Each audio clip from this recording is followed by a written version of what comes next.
Swami Vivekananda therefore has said, education is the manifestation of the perfection already in man, or education is the manifestation of divinity of man. We are divine, and therefore the whole life of our goes from animal man to man to superman to divine man. The whole purpose of life is to move towards that Ishvara, to move that Godhoodness. That is the goal of our life. Becoming engineer is not goal of our life. Becoming IAS officer is not goal of life. Becoming rich is not our goal of life. And that is to be taught to the students for. There is a competition for marks. There is a competition, there is a comparison, there is a criticism for marks and marks. We have to shift our paradigm from this to culture and patriotism if we want to become a nation builder. I remember when I was secretary in Arunachal Pradesh and Assam, Dr. Abdul Kalam was president of our country, and one of his program, when we participated, a very interesting incident happened there. And that is eye-opener for all of us, all the teachers. My dear friends, Dr. Abdul Kalam, when we entered in 2001, during that time he wrote a book, India's Vision 2020. We are in 2020. In the corona pandemic, we cannot go to school, unfortunately. So there in that book, in that vision of his 2020, he wanted to make India great by 2020 in all different aspects of social life, the religious life, the educational life, defense life, everywhere.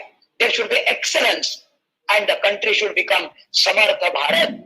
That is what Dr. Abdul Kalam was envisioned. And then he made it mandatory wherever he went as a president, that besides the all formal programs which he is to conduct, he is to have one special program for the students of class 11, 12, 10 and then graduation level also.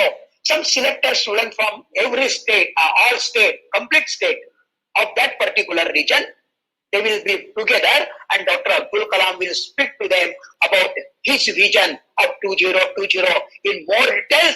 And after its explanation, he will ask the serious questions from the students and will answer to them. It was a very enjoyable program. And in one such program, he was talking about all these things. And then lastly, he asked that any question from your side, my children?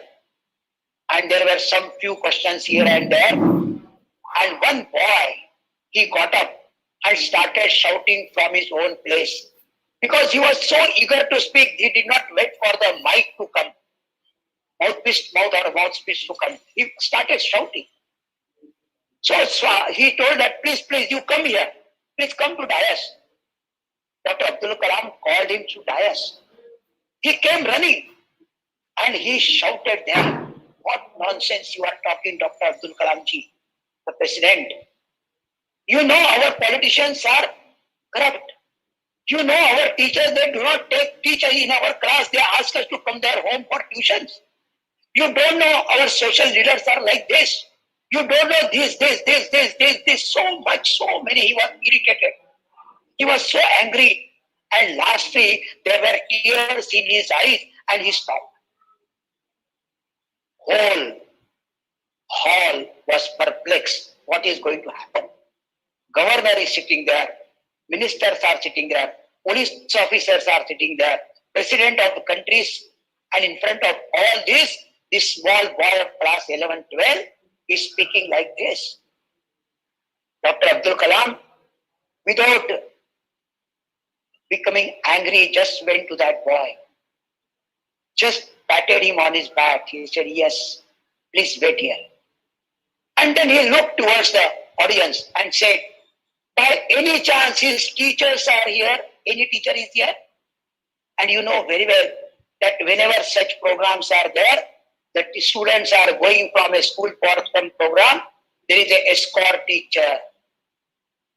And here also there was one escort teacher, a gent. He came And then he looked at that boy very angrily.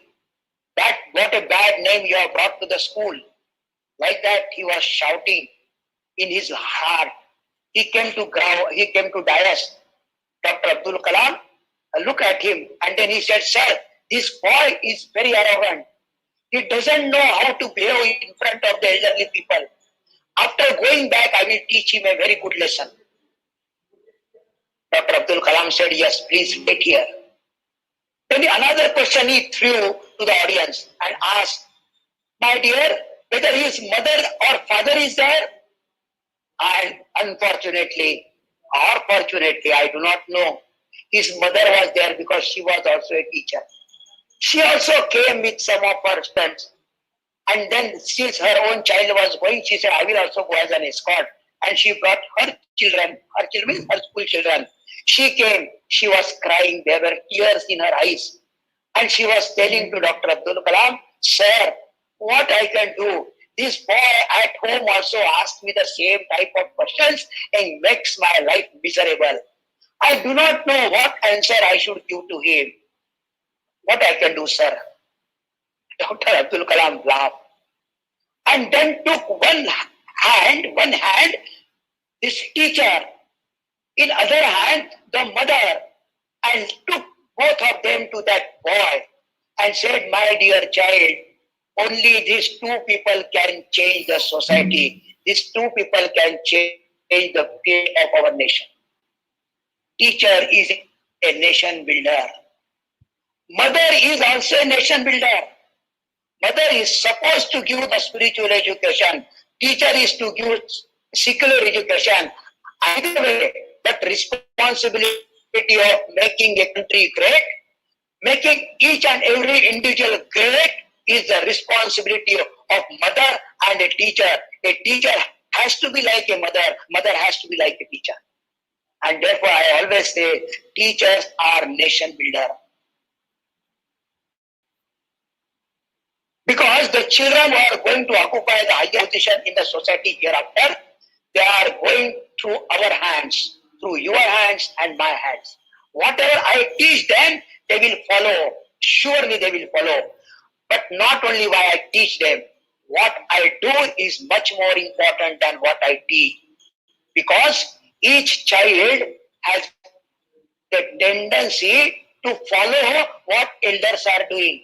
In Bhagavad Gita, beautifully, Sri Krishna tells Arjuna, Yadyada charati shreshtaha tattadeve tarojanaha sayat pravanam kurute lokas tadanu vartate. How elders are behaving, similarly youngers will behave. And therefore, teachers should be an ideal in front of the children. Students will remember, few days back, you must have seen a video viral on WhatsApp. Very interesting. And you must be knowing that. I do not want to go into details of that. But the story of the king of the Oman. The king of the Oman, when President Shankar Dayal Sharma of our country visited Oman, this king of Oman broke all the protocols of his country. All the protocols. He never used to go to airport to receive any dignitary of any country. But here he went there to take the Dr. Shankar Dayal Sharma. To receive him, he himself went to the airport. Not only that, Dr. Shankar Dayal Sharma, before he came down from the airport, before that, this king of Oman, he went to the flight, went to the place of Dr. Shankar Dayal Sharma and took his hand and brought him down. Not ended there. When he sat in the car, he was his chauffeur. He driven his car. He took Shankar Dayal Sharma. Somebody asked the king, sir, how you can break all these protocols of our country? Then he said, I am not going to airport as a king of the Oman. I am going as a student of Dr. Shankar Dayal Sharma. Because this king of Oman studied in Pune in Ferguson College, and Shankar Dayal Sharma was professor that time in there, and that he has remembered, and then he has broken all the. Such an important role, my dear teachers, you have and I have taken. And therefore, I thought that some important things I will share with you today.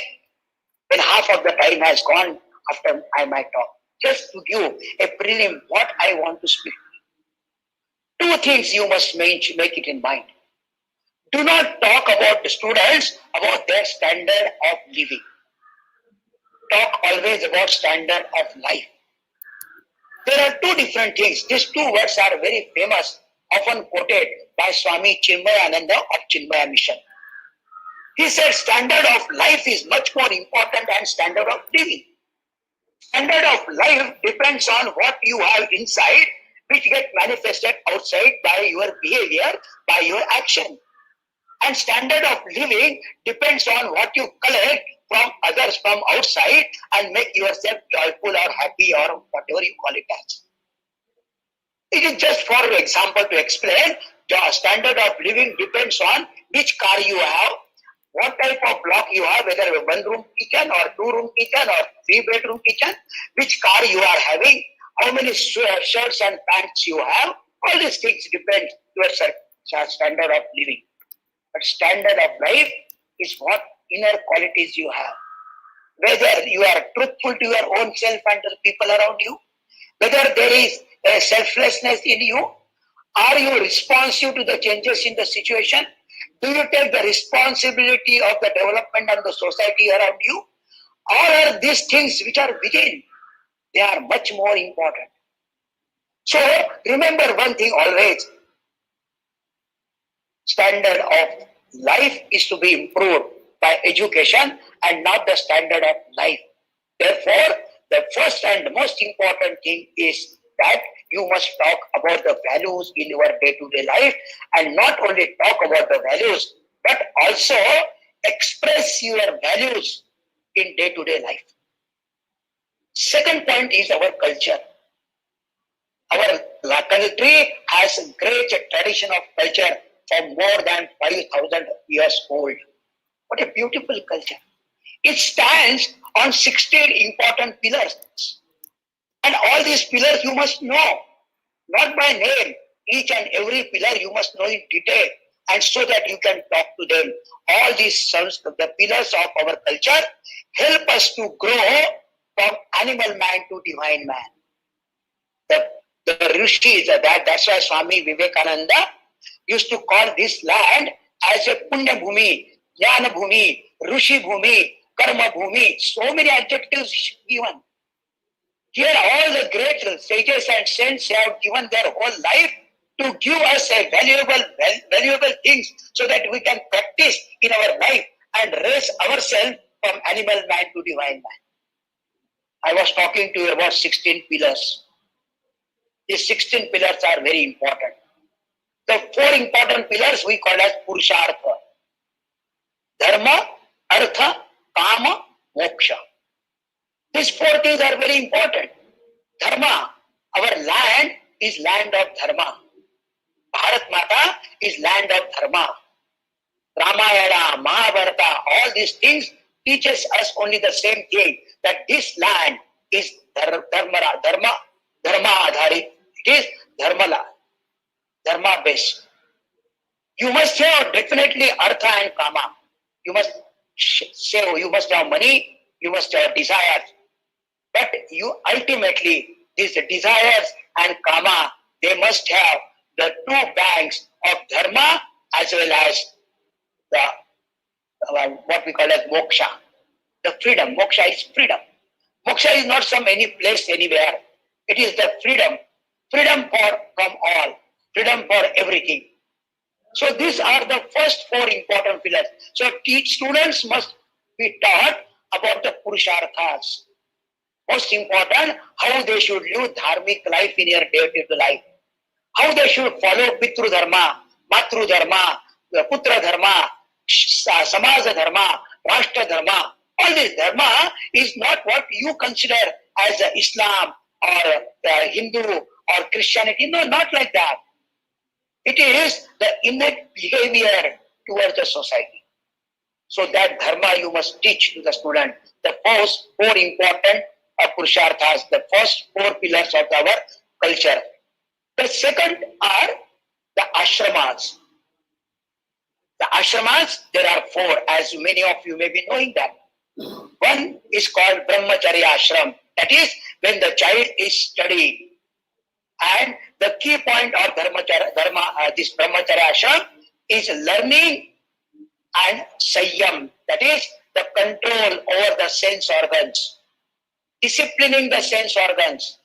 Disciplining the karmendriyas and dhanendriyas. That is brahmacharya ashram.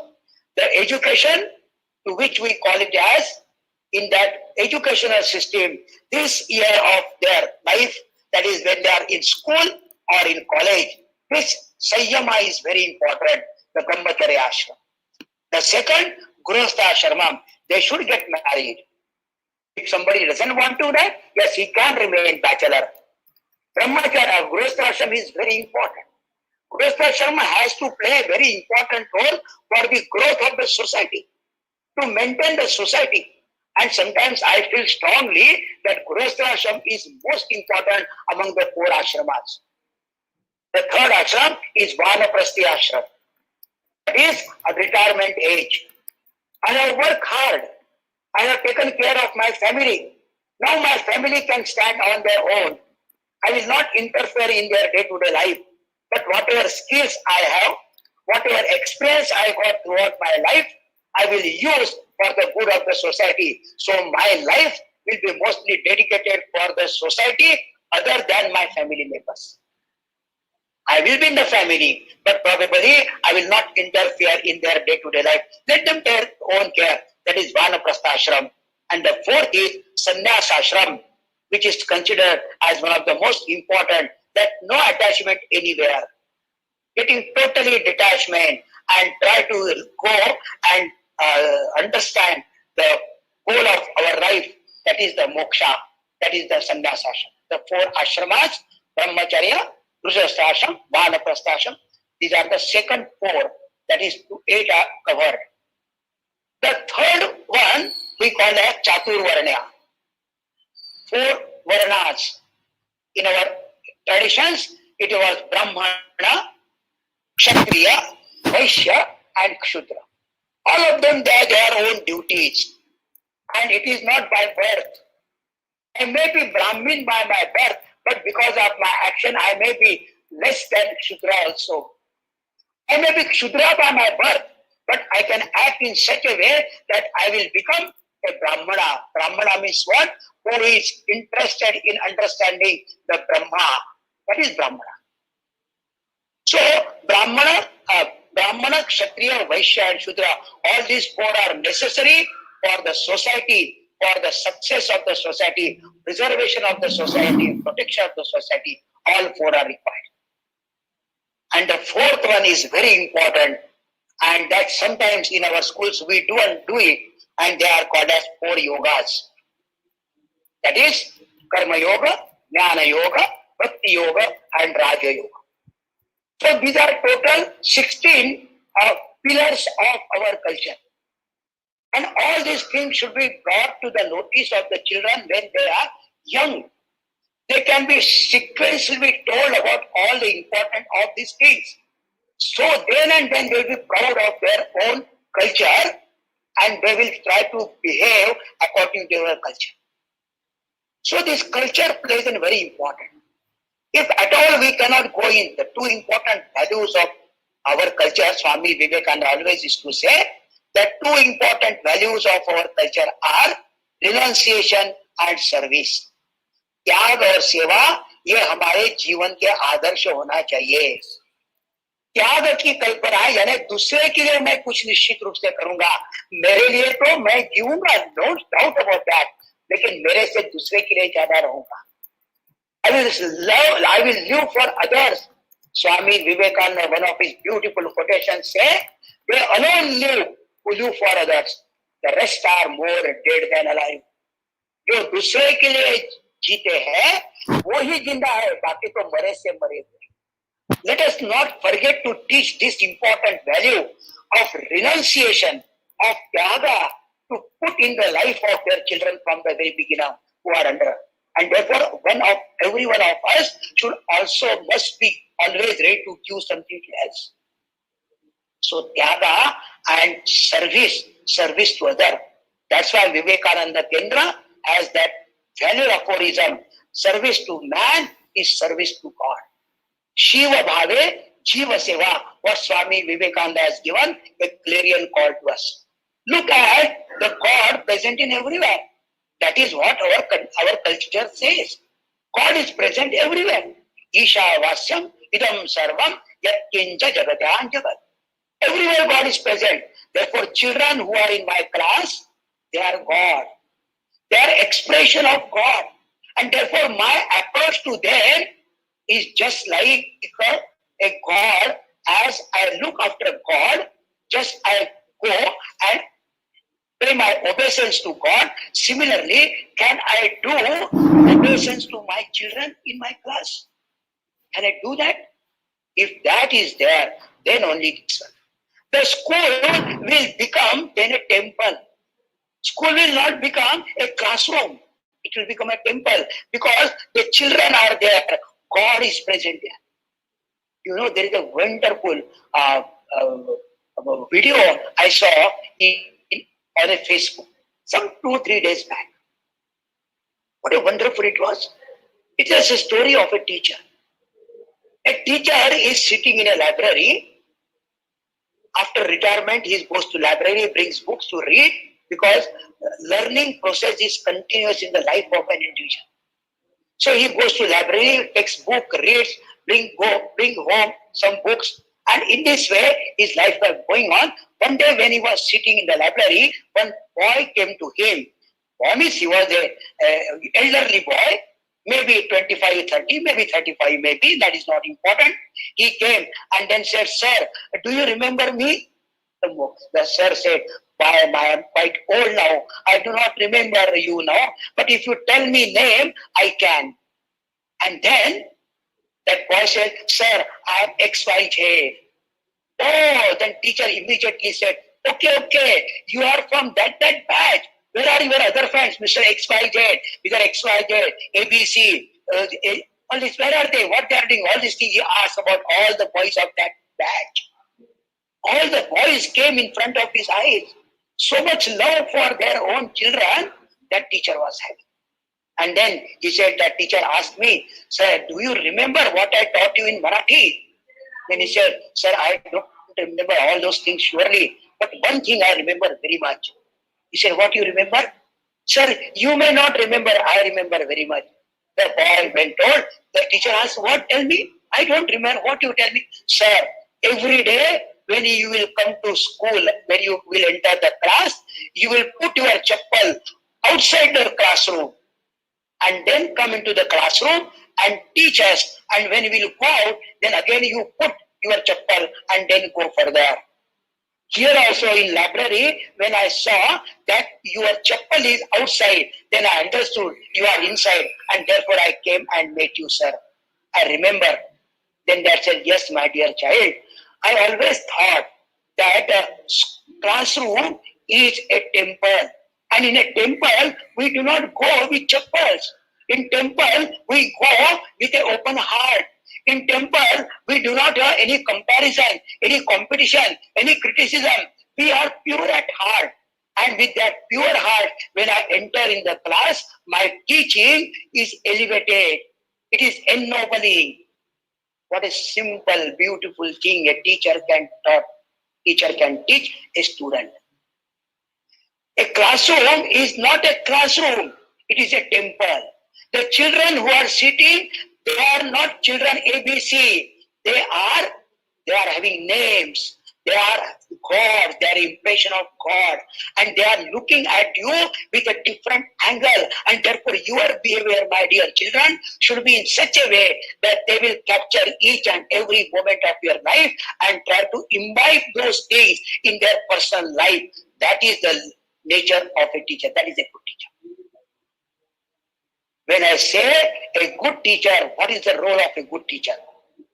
I remember in Mahabharata it is said that The three roles a teacher has to play. The first role is identifying the talent of the child. Each child has a different talent.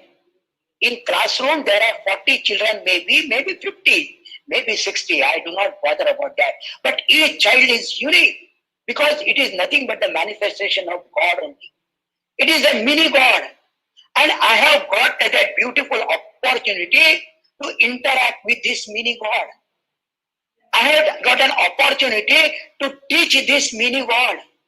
I must find out what is his talent. I must discover his talent. And that is the first thing. So I must always have that angle of a research scholar. What is great thing in this child? He may not be good in mathematics. He may not be good in English. He may not be good in Assamese. He may be good in drawing. He may be good in singing. He may be good in archery. He may be good in doing some service to the society. Something will be there with him. Identify that. Identifying the talent of the children who are under you is the first important duty of a child, of a teacher.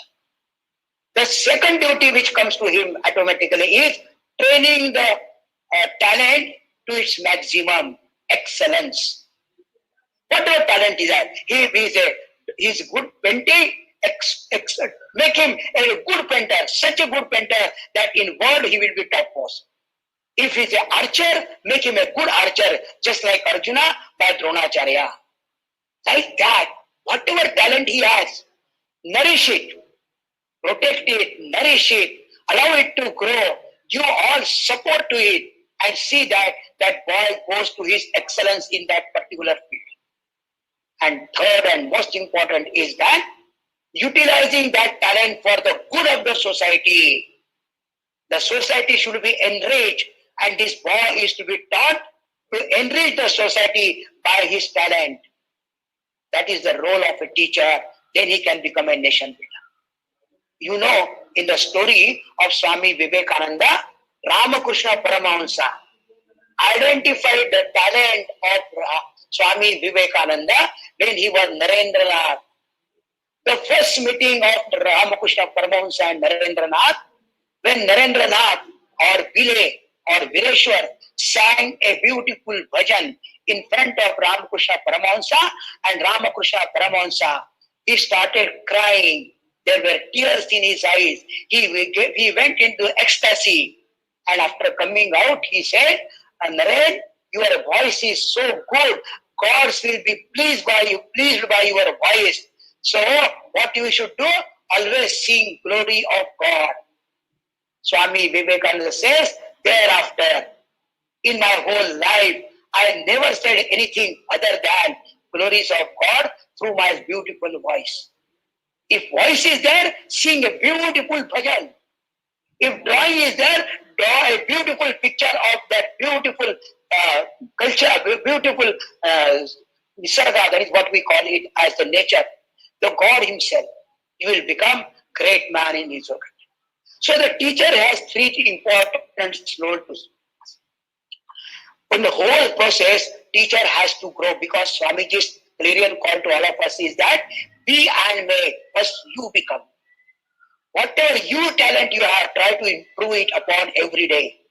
Every day introspect, whether I have done good today, what good thing I have done today, what negative things I have done, what negative, how I can come out from negative. That SWOT analysis, what we call that, strength, weakness, opportunities, and threats, try to do every day. If you every day do, this is what Swami, Dr. Abdul Kalam has said. Every day you say sit in a meditation for 10-15 minutes. Every day. And what you should do? What in whole day? What are the good things I have done? What are the bad things I have done, or not good things I have done? How I can improve upon every day. This habit of sitting in meditation for introspection should be daily, at least for 15-20 minutes. That makes you a good man. Be a good man. Dr. Abdul Kalam, he has written a beautiful book. You all must read it. That is called You Are Born to Blossom. Every one of us has been taken birth on this beautiful land of Bharat Mata to grow ourselves to that divinity. To grow to that divinity is the only goal in our culture. उस ईश्वर को प्राप्त करने के लिए ही मनुष्य देह को हमको प्राप्त हुआ है, और इसलिए हमारे जीवन का अभ्यास ही होना चाहिए, हर रोज मैं उस ईश्वर के पास कैसे पहुंच जाऊंगा. You are born to blossom. You know, when a flower blossoms, two things happens automatically. There is nothing to say in that. A bird blossoms into a flower. Two things happen. What are the two things? One thing is that because of that beautifully blossomed flower, many people are attracted towards that flower. The birds are attracted, the butterflies are attracted, human beings are attracted by beauty of that flower. And we say, what a beautiful flower it is. What a beautiful color it is. It is the expression of God itself. So one thing is that blossoming of flower makes himself attractive. People come there. And second is the fragrance. The fragrance of that flower spreads all around and make the whole area around it fully fragrance. Tremendous joy giving to people all around. Our personality is for that. And we must blossom our personality. And for that purpose, three things which has been quoted by Dr. Abdul Kalam. One is that he said, every day, sit for 15 to 20 minutes in deep meditation for introspecting how I am going to improve, how I have improved today, how I am going to improve tomorrow. Just like in 16th chapter of Bhagavad Gita, it is said, there are 23 good values and there are only 6 or 7 bad values. That is, we call Shadripus, Rag, Loba, Moha, Mada, Matsara. But there are 23 values. I have to see that values go on strengthening in my personality. And these Shadripus, they are slowly and slowly removing from my personality. So being, to make be, this is what important. The first thing is that deep introspection, deep meditation. The second important thing, he says that read something every day of your own culture. The culture in which you are born and brought up. Read something about that, the scriptures, the Ramayana, the Mahabharata, the Tulsi Ram Charitra. So Tulsi Ram Maharaj, whatever is there, whatever. In Shankar, you are from all Assam. Srimanta Shankar Deva has contributed such a good, beautiful thing. Read something every day, practice something out of that. And third thing, what is more important is that do at least one important thing, one service activity, one service to the society without expecting anything from the society. Don't expect anything. It is your duty to do something good for the society. Take it as a challenge. Do it every day, at least one. And when you do that one to the society, by one hand, you do the service of the society. In another hand, keep on the feet of Lord and say that whatever I have done, I am offering to you. ईश्वरा समर्पण कर देना है. एक हाथ से सेवा का कार्य करना है, दूसरे हाथ से वो भगवान पर दे देना है समर्पण की भावना से. मैंने कुछ नहीं किया भगवान, ये आपने मेरे हाथ से करवा लिया. I am only the instrument. This will help you to develop your personality, as in Bhagavad Gita has said, yoga karmasu kaushalam, karma yoga. So these three things Dr. Abdul Kalam has said. My dear children, my dear teachers, through my small stories and my own incidences, I have tried to put some important thing as a teacher. The most important, the crux of the matter is, don't think of others, think of your own self. The life is yours. You have to grow in your life. You have to develop your personality. The society is like a gymnasium. Just like you go to gymnasium and develop your personality by using the instruments there. In the similar way, this society, the children, the mother, father, all they are the members of the society. They are just like the instruments in the gymnasium. We are here to use these instruments for the good of ours. Swami Vivekananda used to say that society is a gymnasium. So this beautiful opportunity you got to interact with the children, 100 types of children are there. Each child is unique. Each child is nothing but the manifestation of God. You can learn something from each boy, and therefore, looking at them with that consoled eye, that great heart, yes, you are here, I am going to learn from you or something, and therefore, I will be always happy with you. I will never have anger with you. That is the spirit when you enter as a teacher in the campus. Swami Vivekananda has said that learning takes place by different ways. Observation is the one thing. Discrimination is second thing. Application is third thing. The fourth is in preservation, and the fifth is in propagation. These five things makes education. Observe, the teacher should ask the students to observe the things. Discriminate the satsad viveka buddhi which you have, the beautiful intellect which you have, what is good and what is not good.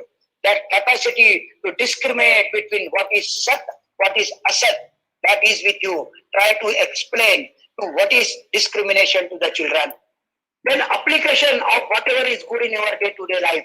Preserving all those values, protecting those values, and handing over to the next generation. This is the real education. Education is by three different ways, four different ways. Last time when I was teaching, sitting with the teachers of Bukulani, I told them, man learns, everybody learns. Learning is a continuous process. Throughout life you are learning. And this learning happens by four different methods. The first method is called as formal learning. The second is called informal. The third one is called incidental. And fourth one is called accidental. All the four are equally important. Only formal is not important. So with these few words, I know there is a short time, and with these experiences of mine, all my experiences I have shared with you, and pray to that Almighty God and the Trinity, Bhagwan, Yoga Paramahamsa, then Ma Sharda Devi and Swami Vivekananda, to shower his all blessings on all of you and make you a perfect teacher, so that you can do your duty to the society to build a nation. At the same time, you will develop your own personality. That is what. Thank you very much. Thank you very much.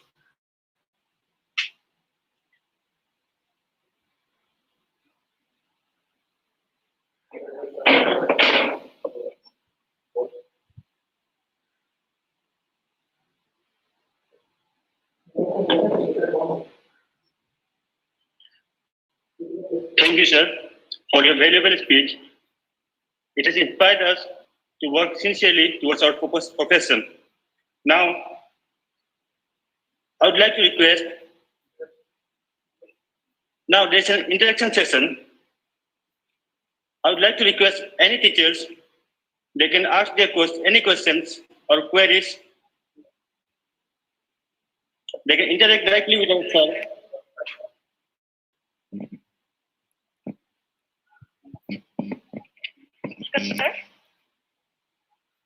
Sir, namaskar. Namaskar. My name is Vinay Gupta. I am a science teacher in Devi Sir. So, sir, I have a question. That, how can we bring creativity and innovation in the mind of child, sir? By giving them ample opportunity. Sometimes what happens, whenever they bring something new to us, we do not react to it. We react in such a way that they lose their all interest to show it.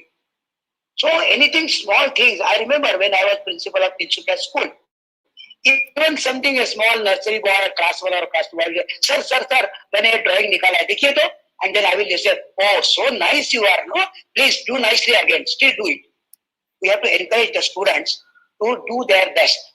And whenever sometimes really you see something very creative, you must appreciate it in the public, so that the boy get motivated to do something more in that. That is the simplest way I can suggest to you. Thank you, sir. Thank you. Any other teacher? Yes. Sir, I want to ask you about that role of the teacher in facilitating students' construction of knowledge, sir. Just suggest, sir. I could not understand. Please repeat Role of it. the teacher in facilitating the student construction of knowledge. See, there are, I can just, yes, I do not know how much time it is. You can definitely suggest, when you come across a boy who is having some interest in something, you must provide him in that way. For example, if boy is interested in reading, can you suggest him some good books which he can read? Interact with whether you have read that book, what point you like more. When you do like this, definitely boys, I remember a girl in our Arunachal school. I have motivated her, and today she has become IS officer. Possible. Just give them encouragement is the best thing for anything. Normally, what happens? Many of our teachers now they do not have that big heart to encourage, appreciate the students. They do not give. Even they say good morning, then we do not laugh and give smile to good morning. They say good morning. That is not the way. The boy comes to you with a great joy, say, Didi, good morning. And you say, good morning. But that will not work. You must have the equally that response to that. Response is more important than reaction. Your reaction is because you have come from home because some problem at home is there like that, and then you are reacting in that way. So your response to children at every point is very important. Yes. Namaste, sir. I want to ask one thing. Sir. Namaste, sir. Ah. Namaste, sir. Namaste, namaste. Sir, I still remember you saying that students, when they enter the school, they should enter with a smiling face, smiling in their face. I still remember, sir.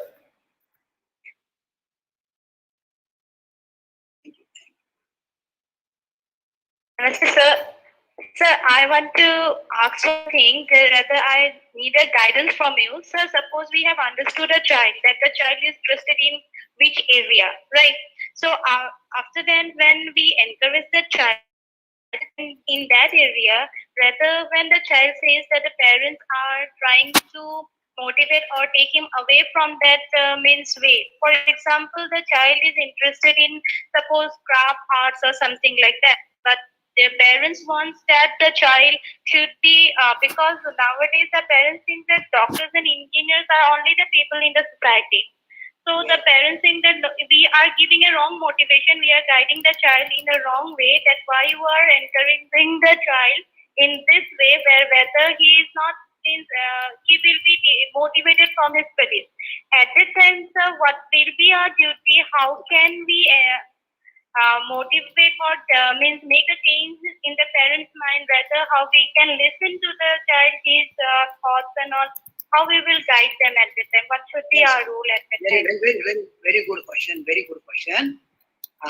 Yes, I do understand that nowadays parents are mostly interested in secular education. They are not interested in any other type of education. They only want to become their child as an engineer or doctor or like that, so they can earn money. That's why I told you in the very beginning that spiritual education is much more important than the secular education. And we must have a very good interaction with all parents. Therefore, it's the role of teacher to have parents talk, parents meeting, and explain them what I explained to you today about our culture as our role as a nation builder. Parent also can be made to understand this important thing. I have good experience of this in our Arunachal school and Assam schools also. Parents learn, parents understand. Only thing that how we approach them, that is very important. But what you say is very correct. I do agree with you. But we have to come over this particular. It is said, no, as Ekanath used to say, any difficulty is to be converted into an opportunity. How you can talk to the parent, how you can give them suggestions for this purpose. That is very important. So you have to talk with their parents also. Namaste, Viswasji. Thank you, sir. Hello नमस्ते विश्वास जी. नमस्ते. माला बोल रही हूँ. Yes, समझ गए ना. I just want to ask you one question. While listening your speech, you referred Dronacharya, and it is not first time. Many of your speeches before you referred Dronacharya, and you made that the teachers should be like Dronacharya, and we should go for creating Arjuna. But sir, I just want to know here, don't you think that he discriminated Ekalavya as a teacher? So will you please put light on that angle as a teacher? Yes. Yes. Maladiri, this is not a platform to tell you answer in one or two sentences because it has a very big background. Why Ekalavya was discriminated by Dronacharya. And this short time will not be sufficient because everything, whatever happens, it has a purpose. Okay. And Dronacharya, if suppose he has done one wrong thing, suppose his so many good things are there, we can take something from that only. That is important. That it has a, because recently we had a session in Kanyakumari on Mahabharata. In that, about Dronacharya, Ekalavya, Karna, and Arjuna.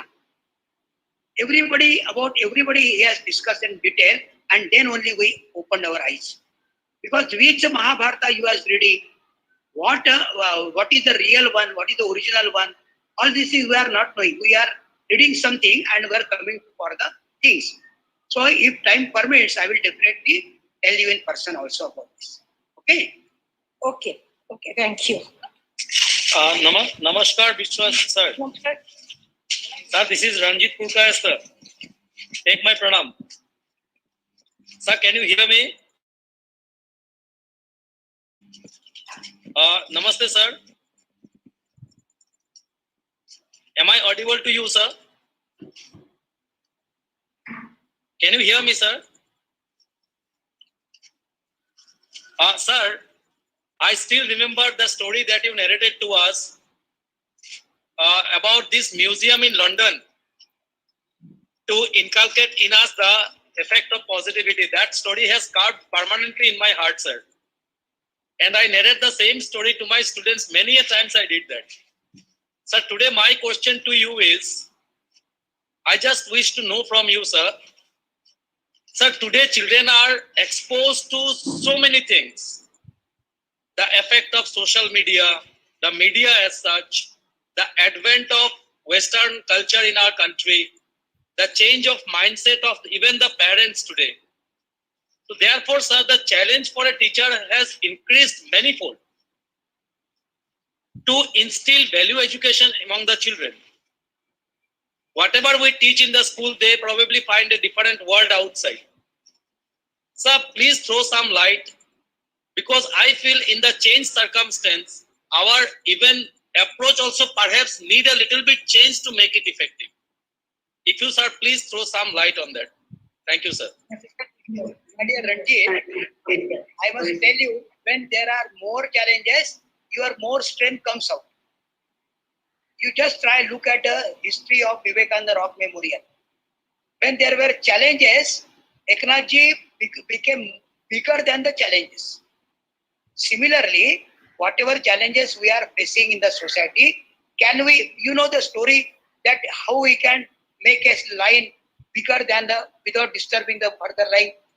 Similarly, you make yourself big. When you make yourself bigger than the challenges will subside. Very beautiful example of Eknathji Ranade in the construction of Rock Memorial, Bhaktavatsalam. The chief minister then, he has bluntly told Eknathji Ranade that Mr. Ranade, remember, till I am alive, I will not allow this Rock Memorial to come up. He was not dejected. Eknathji was not dejected. He became bigger than that. And then lastly, Bhaktavatsalam has to say that when Eknath passed away, his words that we lost a great man in our country. It's a national loss. You can be like that. We should not be afraid of challenges. Challenges use you more strength. And yes, I do understand there are challenges. Well, the situation around us is changed, but we can also change. We can become more strong.